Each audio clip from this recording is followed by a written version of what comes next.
d'abord, j'aimerais remercier monsieur le rapporteur pour le travail transpartisan que vous avez mené sur ce texte et dans le respect des points de vue de chacun et de chacune.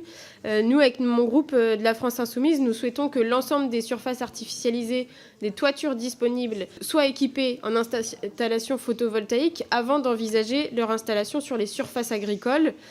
En effet, l'agrivoltaïsme représente un risque pour l'accès au foncier agricole, qui, je rappelle, est un des freins majeurs à l'installation en agriculture.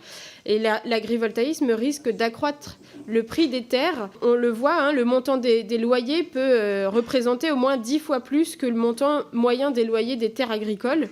Donc un déploiement non maîtrisé de l'agrivoltaïsme pourrait alors être un frein au renouvellement des générations.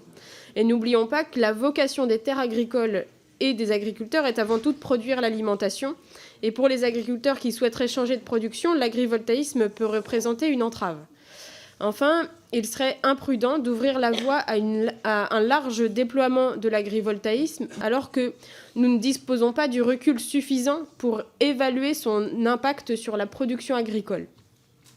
L'enjeu de souveraineté alimentaire est aussi crucial que celui de la souveraineté énergétique.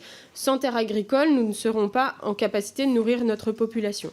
Par contre, il est possible d'arriver à l'objectif 100% renouvelable à horizon 2050 sans toucher aux terres agricoles. Le scénario RTE M0 prévoit un besoin de production de 208 gigawatts d'énergie solaire. Et rien qu'avec les toitures, l'ADEME évalue les gisements de photovoltaïque à 364 gigawatts. La loi APER, adoptée en 2023, a posé une définition de l'agrivoltaïsme, dont l'application aujourd'hui déterminée par décret laisse craindre un développement non raisonné au détriment de la production alimentaire.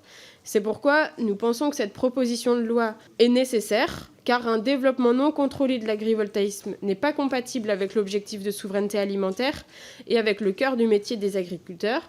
Nous regrettons d'ailleurs que le gouvernement n'entende pas faire preuve de sagesse en encadrant son déploiement.